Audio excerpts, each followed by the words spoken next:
Some islands are so remote, so strange, and so cut off from the rest of the world they barely feel real.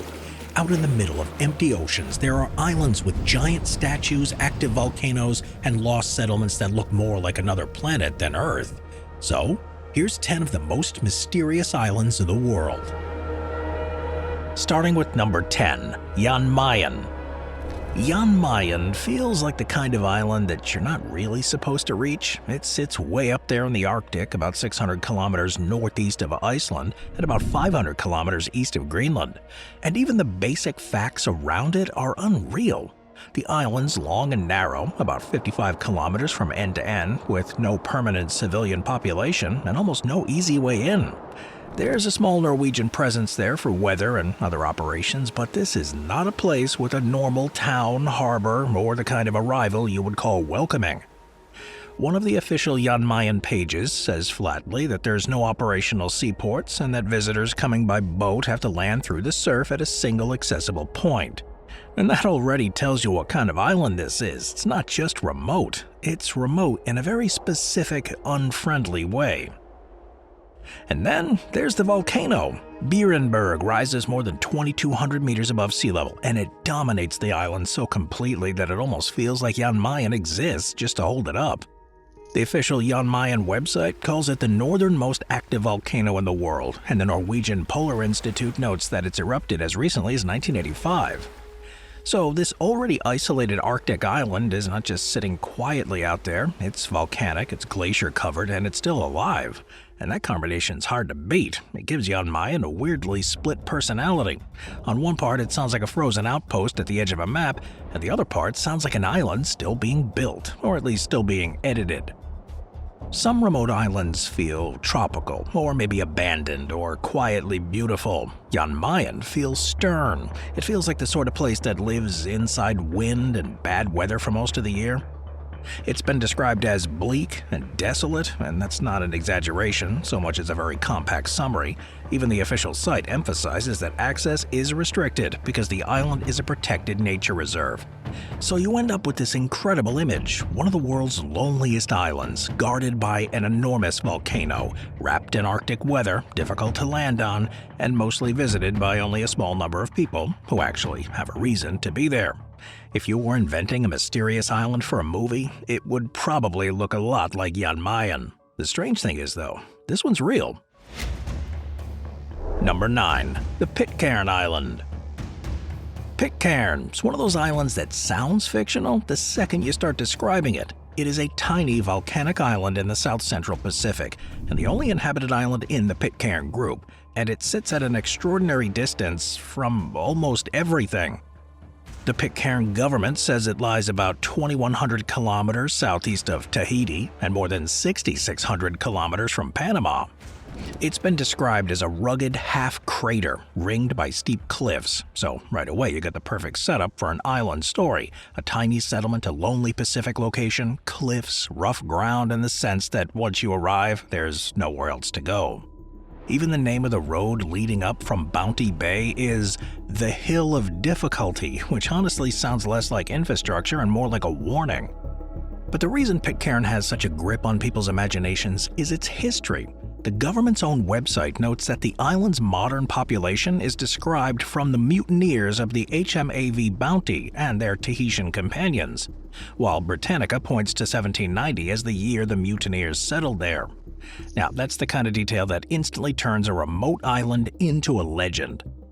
This is not just some lonely dot in the Pacific. It's a place that's been tied to one of the most famous maritime stories in history. And because Pitcairn is so isolated, that origin really never got diluted into the background. It still feels like part of the island's atmosphere. You can feel it in the scale of the place, too. The government says the population is only around 50, and that's small enough that the island stops feeling like a normal community and starts feeling like a self-contained world. What makes Pitcairn so mysterious, though, is not that nobody knows where it is, it's that it seems to belong to a different rhythm of time. There's one main settlement, Adamstown, and almost every description of the island makes it sound dramatic and socially tiny at the same time. Now that's a strange combination. On one hand, it's just a speck in the Pacific. On the other, it's got one of the most memorable backstories of any island on Earth. And because it's still inhabited, Pitcairn doesn't feel like a dead relic. It feels like a living afterimage of something much older. A place where a centuries-old story really never stopped shaping the present. That's what gives it its pull. It's not flashy, it's not huge, it just sits out there, improbably far from everything, carrying one of the strangest origin stories any island settlement could have. Number 8. Bouvet Island. Bouvet Island feels less like an island and more like a dare. It sits in the Southern Ocean, and both Britannica and the Norwegian Polar Institute describe it as one of the most isolated islands in the world.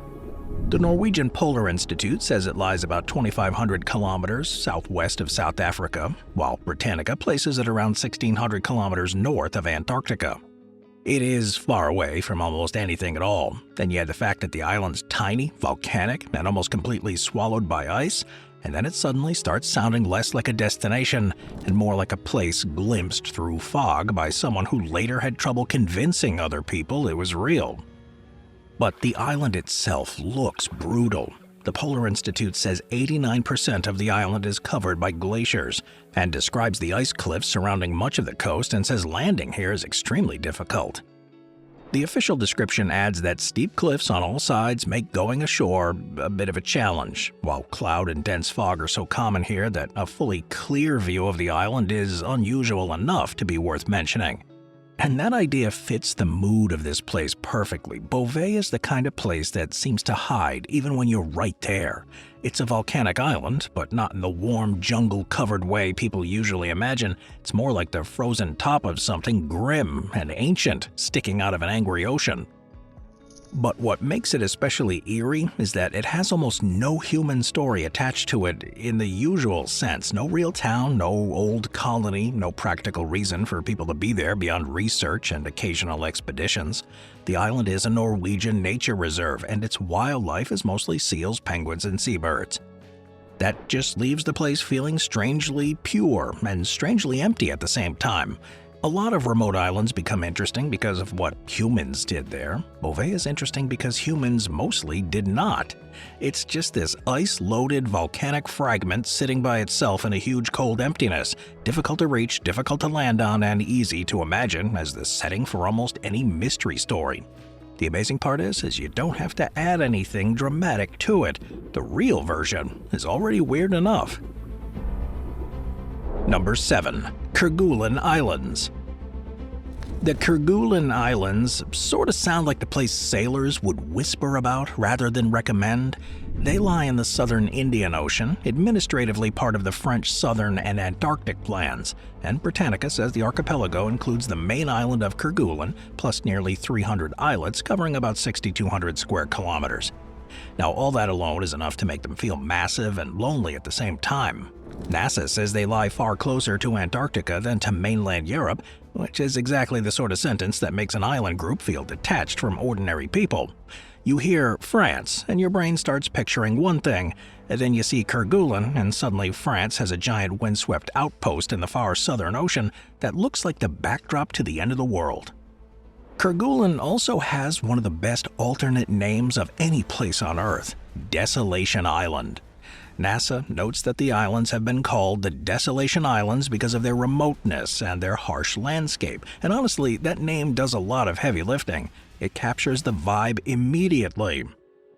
The main island is heavily glaciated, about 160 kilometers long, and it rises up peaks of nearly 1,900 meters, and there's a permanent scientific base at Port-au-Français, established in 1950, but that doesn't make the islands feel inhabited in any normal sense. It just means there are a few people out there trying to study a landscape that still feels overwhelmingly larger than any human presence on it.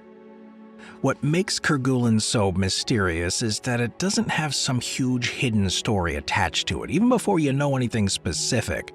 The shape of the place, the weather, the glaciers, the distance from everything familiar, it all gives off a very strong, you are far from home now feeling. And yet it is real, it's mapped, it's studied, and it's still functioning as a scientific outpost. That's the blend that makes it so compelling. It's not a lost world in the literal sense. It's just so remote and so visually severe that almost behaves like one. Kerguelen has three kinds of presence that make the modern world feel thinner. It reminds you there are still places on the map that don't feel tamed, polished, or fully absorbed into everyday life. They just sit there in the cold, waiting for weather, wildlife, and the occasional ship. Number 6. Tristan da Cunha. Tristan da Cunha is the kind of island that makes the phrase "middle of nowhere" feel lazy. It's not just remote, it is spectacularly remote. Britannica places the island group roughly midway between southern Africa and South America, and the Tristan government describes it as a British overseas territory governed from St. Helena with a local island administration. Now that's the official version. The emotional version is much simpler. This is a volcanic island in the South Atlantic with one tiny settlement and a whole lot of ocean in every direction. The main island is roughly circular with a coastline of about 34 kilometers and a central volcanic cone rising to about 6,700 feet or just over 2,000 meters. Now that's an incredible setup for a settlement. You got a village sitting on the edge of a giant volcano in one of the most isolated inhabited places on Earth. And the volcano, it's not some ancient dead landmark people only admire from a distance. The official history records that in 1961 earthquakes and landslides hit the island. A fissure opened near the settlement and the entire community, which was 264 islanders and 31 expatriates, had to be evacuated. They were first moved to Nightingale Island, then taken to Cape Town, and eventually to Britain. Now that story gives Tristan da Cunha an extra layer that many remote islands don't have. It is already isolated enough to feel surreal, and then on top of that, it's got this genuine, modern volcanic drama attached to it. It's not a legend, not a rumor, this is a real eruption that temporarily emptied the island. That's why it feels so mysterious even though people do live there. It combines opposite things unusually well. It's inhabited, but it still feels almost unreachable. It's got a functioning community, but that community sits beside a volcano that's already forced a full evacuation. It's got an official government page and normal civic structures, yet it still sounds like the kind of island a novelist would invent. And because the islanders returned after the eruption, the whole place has a toughness to it that makes the island even more memorable. Tristan da Cunha is not just remote scenery, it's one of those places where real people decided that even after all that distance, all that weather, and even a volcanic crisis, this was still home. Number 5. Clipperton Island. Clipperton Island, it feels like the kind of place a novelist would invent if they wanted an island that was small, remote, eerie, and just slightly wrong. It sits alone in the eastern Pacific as an uninhabited French atoll, thousands of kilometers from the places most people would actually know, and even its shape adds to the weirdness. It's described as roughly circular coral atoll with a central lagoon, barely a few meters above sea level in most places, with a ruined 19th century lighthouse still standing on its high point. Now that's already a great start for a mystery island, ring-shaped, half-forgotten, empty, and crowned with the remains of a lighthouse. But what makes Clipperton especially good is that it doesn't feel like a normal tropical island at all. This is not the kind of place where you picture villagers, boats in harbors, and someone serving drinks under palm trees. This atoll is tiny, low, exposed, and isolated enough that even getting ashore is a problem. It is uninhabited and far out in the eastern Pacific, and other long-standing geographic descriptions emphasize that there's no proper port, only offshore anchorage. So from the start, Clipperton starts giving the feel of a place people reach with difficulty and probably regret reaching it. Then there's the history, which somehow makes the island even stranger. Britannica says the island was named after the English mutineer and pirate John Clipperton, who was said to have used it as a lair in the early 1700s. Later, it was annexed by France, seized by Mexican forces, and garrisoned from 1897 to 1917. Now that's an unusual, dramatic backstory for such a tiny patch of land. It means Clipperton's not just isolated, it's got that old, drifting Pacific history feeling too. Pirates, rivals, claims, guano, military occupation, and a lighthouse out in the middle of nowhere. And you know, the island's atmosphere gets even darker the more you look into that period. During the years of the Mexican occupation, a colony was established there, but the isolation became catastrophic when regular resupply broke down during the Mexican Revolution. Later accounts described the colony collapsing into starvation, death, and a final rescue of the last survivors in 1917. But even if you stick only to the broad outline, it's the kind of history that leaves a shadow over this place. Clipperton stops feeling like a mere dot on a map, and it starts feeling haunted by its own bad luck. Number 4. Heard Island. Heard Island feels like the sort of place that the planet forgot to finish introducing. It's out in the southern Indian Ocean, about 4,000 kilometers southwest of Perth, and even that doesn't quite capture how far away it feels. This is not remote in the way a small village is remote. This is almost absurdly alone remote. Britannica describes Heard and the nearby McDonnell Islands as external territories of Australia, with Heard itself about 43 kilometers long and dominated by Mawson Peak on Big Ben, rising to about 2,700 meters. Much of the island is covered in snow and ice, so right away you get a strange combination, an island in the ocean, but one that behaves more like a frozen mountain than a normal bit of land.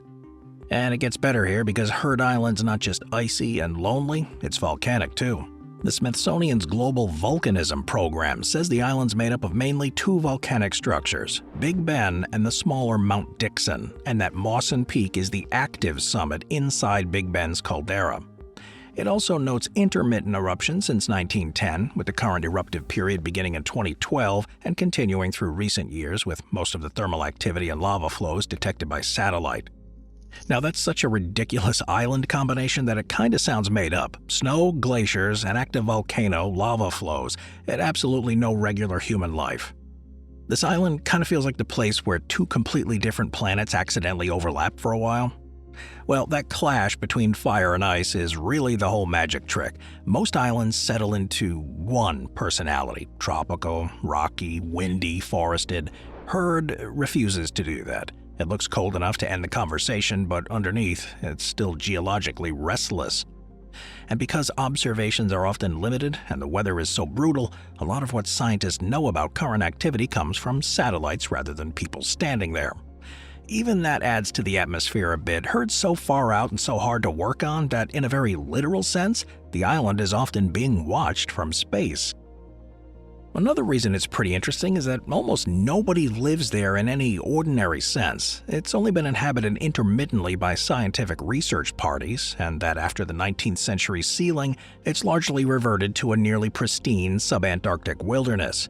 Now that gives it a very different feeling from a lot of mysterious places. There's no old village to wander through, no port town with stories, and no lighthouse community clinging to the coast. Heard's not eerie because humans left. It's eerie because humans never really managed to stay there. One moment, an island can look like a giant white dome rising straight out of the dark water. The next moment, you realize the dome is cut by glaciers, flanked by black volcanic rock, and topped by an active summit. The Global Volcanism Project notes that repeated thermal anomalies and lava flows on the flanks of Big Ben in recent years, and Britannica emphasizes much of the island is still buried under snow and ice, and that's exactly why Heard sticks in your head. It's not just one dramatic feature, it's a stack of them sitting on top of each other.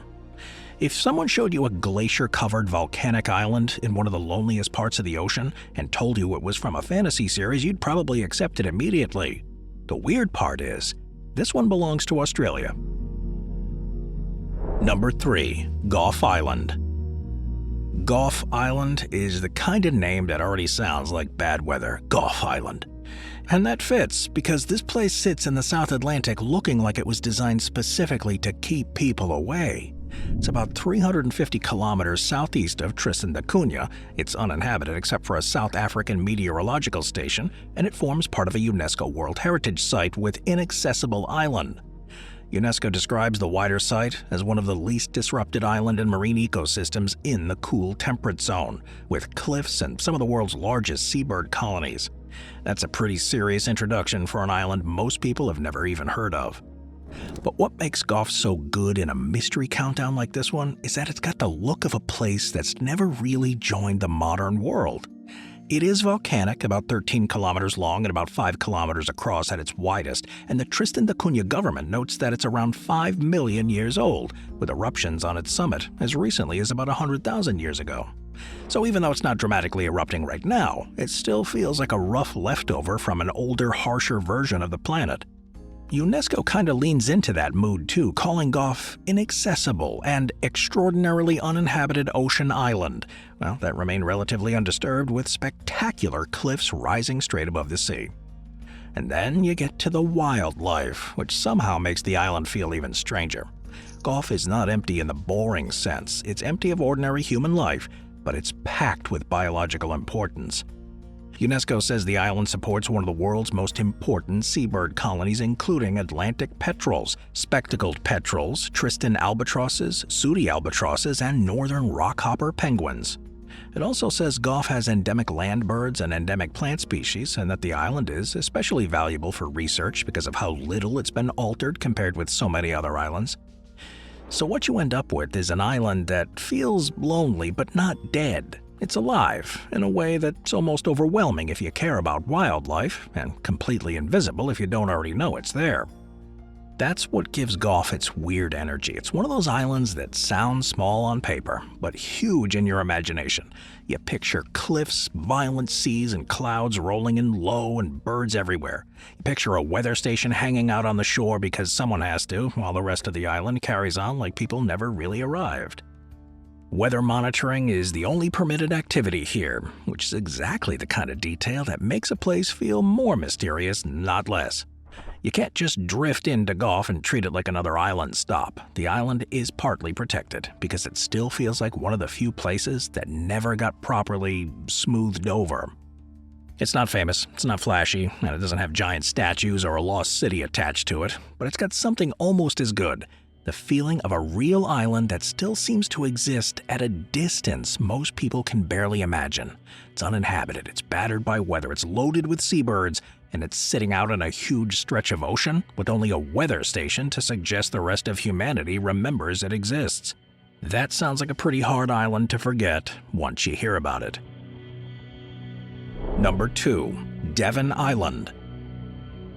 Devon Island really doesn't feel like an island at first. It feels like someone just took a large section of the moon and just dropped it into the Canadian Arctic and left it there. It sits in Nunavut, in a brutally isolated part of the high Arctic, and NASA says it's usually considered the largest uninhabited island in the world. The Canadian Encyclopedia identifies it as the second largest island in the Queen Elizabeth Islands, with an area of about 55,000 square kilometers. So before you even get into what it looks like, the scale is already pretty impressive. This is not some tiny speck of rock in the middle of nowhere. It's an enormous island with no permanent residents, sitting out in a region where the environment itself does most of the talking. And then the environment on Devon is not gentle. NASA describes it as a polar desert, which is a phrase that instantly tells you everything you need to know about the mood here. It's cold, it's dry, it's stark, it's empty in a way that feels almost theatrical. The eastern third of the island is occupied by a substantial permanent ice cap, while other parts show meltwater channels, rubble, exposed rock, and long stretches of bare ground. It's one of those places where the words summer and welcoming clearly do not know each other. Even in the warmer season, the island looks severe. You get rock ice, silence, and distance, lots and lots of distance. But Devon gets much smaller once you realize why NASA keeps showing up there.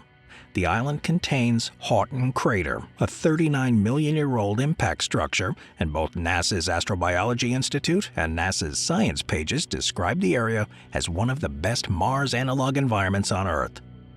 Researchers have used it for Mars mission simulations, testing equipment and habitation ideas in terrain that is cold, dry, rocky, and isolated enough to approximate some Martian conditions.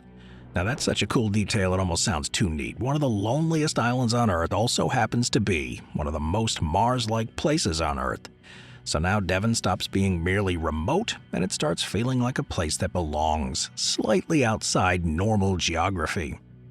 Now that Mars comparison's a big part of its appeal, but honestly the island would still be eerie without it. The crater alone helps. Houghton is not just a dent in the ground, it's one of those large Arctic impact sites that gives the surrounding landscape a battered, stripped-down look. It's like the land has already been through something dramatic and it never bothered to hide the evidence. That means Devon is the rare place where human beings have gone specifically because it feels less like Earth than most of Earth does. A lot of islands also feel mysterious because people left ruins behind. Devon feels mysterious because almost nobody stayed there in the first place. There's no big abandoned city story here. There's no famous vanished colony, no picturesque harbor with ghosts in it. The island's main effect comes from its emptiness. It's just there, huge, cold, and mostly untouched by ordinary humans. But for a viewer, the emotional effect is even stronger. It is an island where the land itself seems to be doing all the work. There is also something quietly unsettling about the fact that Devon can look so dead while still holding so much scientific interest. From a distance, it can seem like a blank white and brown expanse with very little going on. Then you learn it has a permanent ice cap, an impact crater, a long history of polar research, and a reputation as one of the best stand-ins for Mars. Suddenly, the blankness becomes part of the story. The island isn't empty because nothing matters here.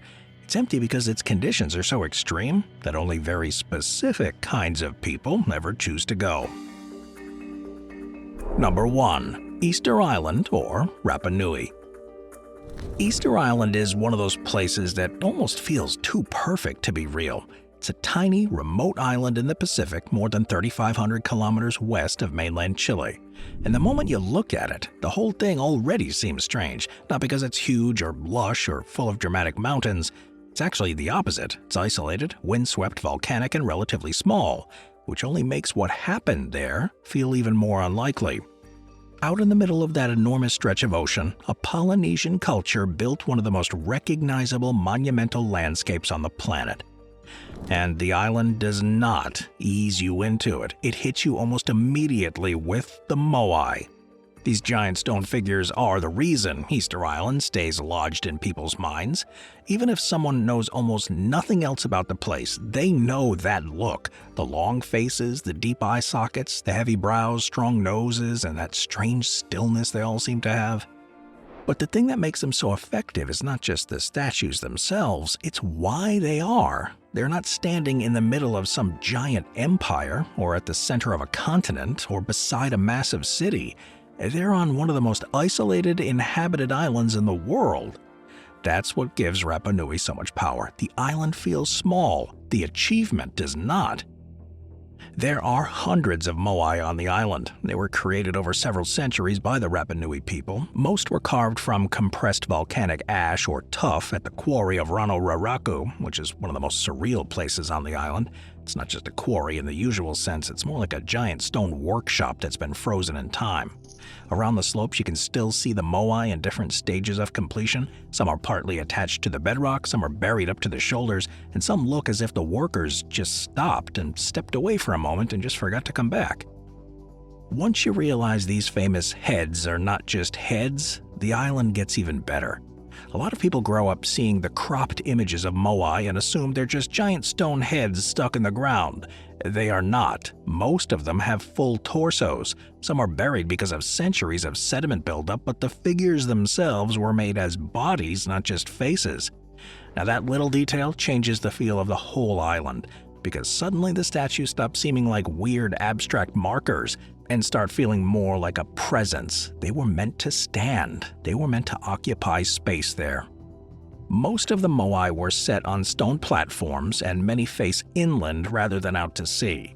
Now that's important because it tells you that these weren't random sculptures dropped around the coastline for decoration. They did have social and ceremonial meaning. In many cases, they're understood as representations of important ancestors tied to communities and lineages.